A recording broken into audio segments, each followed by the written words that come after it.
Kita tentu saja ingin agar konflik Rusia versus Ukraina ini cepat berakhir ya. Jadi kita tidak inginkan eskalasi konflik di sana meluas yang nantinya bisa menyebar kemana-mana ya. Saat ini memang konflik tersebut mendorong atau menjadi sentimen positif terhadap penguatan harga komoditas ya, karena negara-negara Eropa khususnya ya, dan juga negara-negara Asia Timur ya, negara-negara Eropa itu mengkhawatirkan akan kelangsungan energi mereka, karena kebanyakan mereka sangat tergantung pasokan gas dari Rusia, dan juga ada beberapa ekspor negara juga yang mendapatkan ekspor dari Rusia. Demikian pula juga ada kekhawatiran di negara-negara Asia Timur ya, yang menjadi pasar ekspor batu bara Rusia juga ya, jika eskalasi ini meluas. Jadi sentimen ini yang membuat harga akhirnya terdorong naik ya, ini di luar dugaan, dan bahkan harga minyak juga luar biasa rekornya. Jadi kita nggak tahu ini sejauh mana nanti eskalasinya, tapi kita berharap ini cepat berlalu. Memang dengan situasi seperti ini kita sudah banyak mendengar beberapa negara di Eropa Barat sudah mulai agak panik juga ya untuk mencari sumber-sumber alternatif energi mereka. Italia misalnya atau Jerman bahkan sudah mulai menghidupkan lagi ya PLTU batubara mereka yang sudah cukup lama dipensiunkan. Nah, ini yang membuat ada indikasi permintaan batu bara dari beberapa negara di Eropa Barat dan di Eropa Timur juga akan meningkat. Kalau dilihat dari level harga dulu deh, Pak Hendra, Anda bisa melihat ini bisa ke berapa sih setinggi-tingginya begitu untuk level harga commodity price-nya sendiri? Wah, ini saya kurang tahu, ini 270 juga luar biasa ya, tinggi sekali ya. Kita nggak bisa prediksi apakah nanti bisa melewati batas another level psikologis di atas menyentuh 300. Saya kurang nggak bisa memprediksi sampai ke situ. Mungkin ini sudah peak ya, mungkin, tapi kita nggak tahu ya.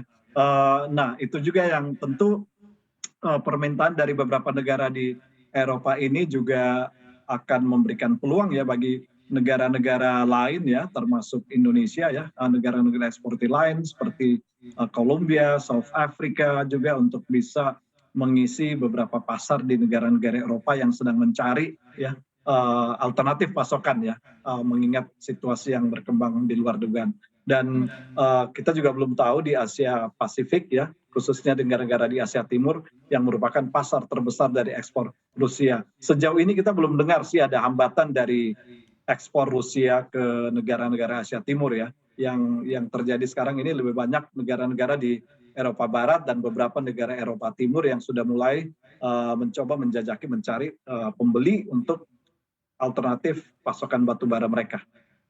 Sejauh ini seperti apa sih gambaran konsumsi batu bara di Eropa nih? Nah, di tengah eskalasi ini dari mana saja nih ya sumber-sumber batu bara di Eropa sendiri untuk mencukupi begitu ya kebutuhan konsumsi di sana? Dan kalau tadi dibilang ini opportunity juga, Indonesia sejauh ini seperti apa kesempatannya nih untuk melihat peluang ke sana nih, Pak Hendra?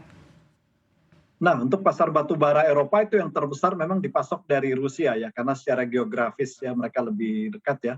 Rusia sendiri ke negara-negara di Uni Eropa ini lebih dari 60 juta ya kalau nggak salah ya, ekspor Rusia ke sana. Jadi ke Jerman, Belanda, kemudian juga ke Ukraina juga ada 10 juta ton ya, kemudian juga ke Polandia ya, ke Italia itu mungkin lebih dari hampir 70 juta ton dari Rusia. Kemudian negara-negara lain ada South Africa, Kolombia ada, Indonesia sangat sedikit ya ke Eropa.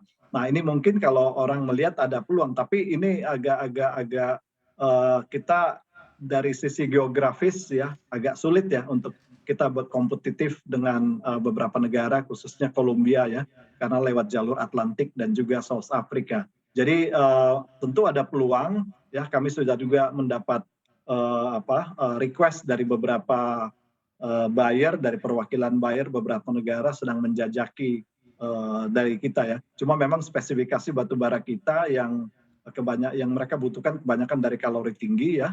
Kemudian juga masalah freight ya, competitiveness freight ini juga yang jadi kendala. Tapi tetap ada peluang. Nah, cuman kalau kita lihat dari sisi Indonesia sendiri ya, sejauh ini kita tidak terlalu terpengaruh oleh situasi yang berkembang saat ini, karena Indonesia 98% ya, itu ekspor kita ke negara-negara Asia Pasifik.